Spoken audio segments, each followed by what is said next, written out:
দেখা যাচ্ছে অনেক ছেলে মেয়েরা হচ্ছে পরিবার থেকে এসে হলে একটা ধাক্কা খায়, আর একটা পরে ধাক্কাটা খায় হচ্ছে যে বিশ্ববিদ্যালয়ে একাডেমিক রেজাল্ট খারাপ হয়ে যায়। আমার যেটা অবজারভেশন ফ্যাকাল্টি হিসেবে, সেটা আমি দেখলাম যে অনেক সময় ফার্স্ট ইয়ারে আমাদের অনেক ছেলে মেয়ে, আপনারা জানেন যে ঢাকা বিশ্ববিদ্যালয়ে এখনো প্রত্যন্ত জায়গা থেকে আমাদের ছেলে মেয়েরা আসে।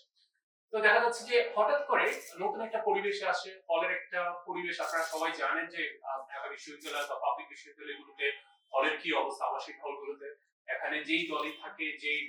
রেজিমে চলে, সেই রেজিম পন্থী যে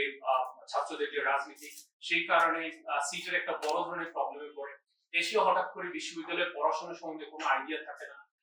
বা হচ্ছে যে অনেকের ব্যাকগ্রাউন্ড থাকে না বিভিন্ন এক্সটেন্সিভ কোয়ান্টিটেটিভ কোর্স গুলোতে। তো দেখা যাচ্ছে অনেক ছেলে মেয়েরা হচ্ছে পরিবার থেকে এসে হলে একটা ধাক্কা খায়, আর একটা পরে ধাক্কাটা খায় হচ্ছে যে বিশ্ববিদ্যালয়ে একাডেমিক রেজাল্ট খারাপ হয়ে যায়। একাডেমিক রেজাল্ট যখন খারাপ হয়ে যায়, এই ছেলে মেয়েদের গুলোকে আসলে মোটিভেট করা খুব ডিফিকাল্ট হয়ে যায়। তাদের একটা অংশ দেখা যাচ্ছে মাদকের সাথে জড়িত হয়ে যায়,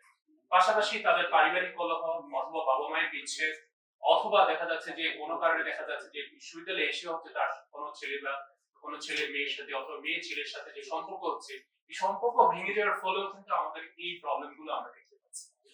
তো এবং এগুলো হচ্ছে যে যখন তারা কোনোভাবে জড়িত হয়ে যায়, আমাদের এখনো যে সোশ্যাল পারসেপশন, আমাদের মেজরিটি স্টুডেন্টরা এখনো হচ্ছে যখন যারা ড্রাগ সম্বন্ধে একটু খারাপ ভাবে চিন্তা করে, অনেক সময় দেখা যায় যারা ড্রাগ এডিক্টেড হয়ে যায় তাদেরকে কিন্তু সোসাইটি ভালোভাবে দেখে না, এবং সোসাইটির এই ভালোভাবে না অ্যাপ্রোচটা না থাকার ফলেও আমাদের অনেক ছেলে মেয়েরা হচ্ছে যে সমাজ থেকে, বন্ধু বান্ধব থেকে, ইভেন শিক্ষকদের কাছ থেকে অনেক দূরে সরে যায়।